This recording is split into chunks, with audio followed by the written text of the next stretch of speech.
What did we want to see? I mean, our biggest takeaway last time was, God, man, you really want to see Nesmith be able to dominate against these guys, and then he dominates tonight. Great. Yep. You want to see the sophomores dominate. Let's be honest. Apology cam to John. John did not want Nesmith to hit any shots. He said it wasn't important.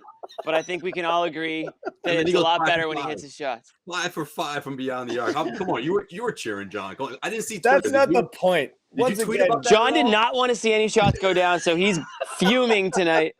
But they were dropping. There's a 95% chance you didn't tweet a single thing about that. Our commenters thought we were mean because we were like, we want more from Nesmith last game. But you know what? And then you get it, and we're happy. Okay? Yeah, it's not that complicated. It's not that complicated. But Dennis, if he went 0 for 5, you would have been all over Twitter. Oh, but what's going on, guys? Look, the point was you want to see things come a little easy to him. So I liked look, the shot is the shot. Like, I believe over time, if he does nothing but stand in a corner and just gets the ball every once in a while and shoots threes, that he'll have an NBA career. But you want to see him be a good player. You want to see him get guys off the dribble, look for opportunities, get to spots, be in the right spot, when and that was a problem last year. We were joking how many times with the ball rotate around and Nesmith would be standing right next to another guy and they'd be like, dude, what are you doing here? Go. So like you want to see him be in the right place, but you want to see him be assertive. Went to the basket a couple times. Right. This is the stage. It's different than seeing Jason Tatum and Jaylen Brown next to you, on one side and Tatum on the other. So that was, again, the thing with that last year is, why were we crying for Nesmith to play?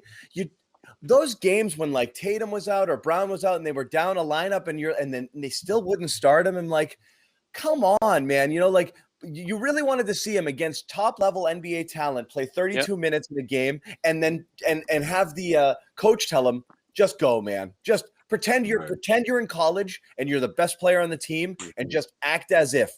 Go out and take 18 to 20 shots tonight. Just go. Right. And let him do that and feel okay, not like shoot it and then look over and be like, I missed. Am I coming out? And run circles around people and then go crash into somebody. Your teammate. Well, be in the game and not have those blinders on, right? We used to talk about that during the season. But look at this line. I mean, this is what a star player's line looks like. And I know it's summer league. It doesn't translate. That's what you're supposed to do. But that's what you want. Exactly. That and that's what we were seeing guys on other teams over the last couple of days put up these stallions. And we were like, this is what we want a guy like Nesmith or a guy like Romeo to do, or maybe even Pritchard to an extent. So, like, this is what we're talking about. Like, don't give me this, oh, well, the Celtics, they're going into this thing like they have defined roles and they want to, sort of mimic what they're going to be doing in the, regular season. It's like, no.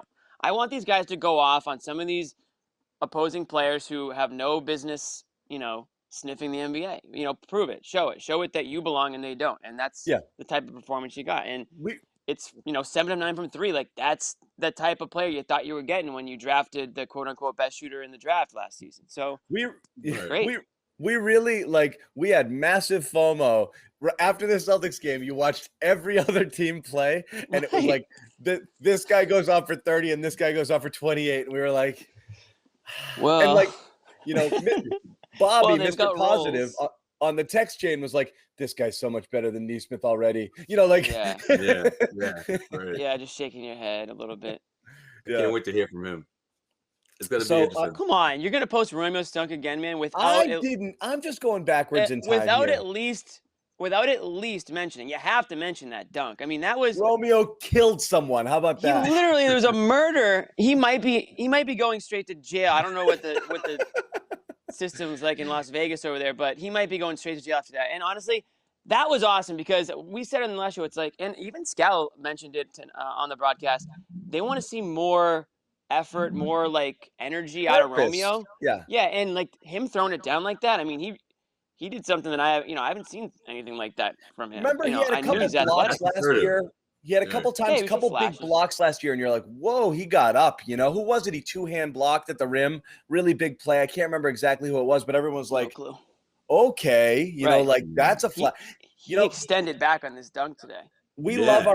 That's what I liked about it. It's like, we love our analogies. Like Romeo's game tonight was like you went out in golf and you shot 100, but you friggin' nutted a 7-iron from 172 yards out on the last hole, like 2 inches from the pin. You know? Yeah, exactly. And you're like, boom. And that's what that was. It's like that's what you'll talk about. I was like, I could be that guy. If I could just put it all together. If I could just put it together, I could be that guy. You know?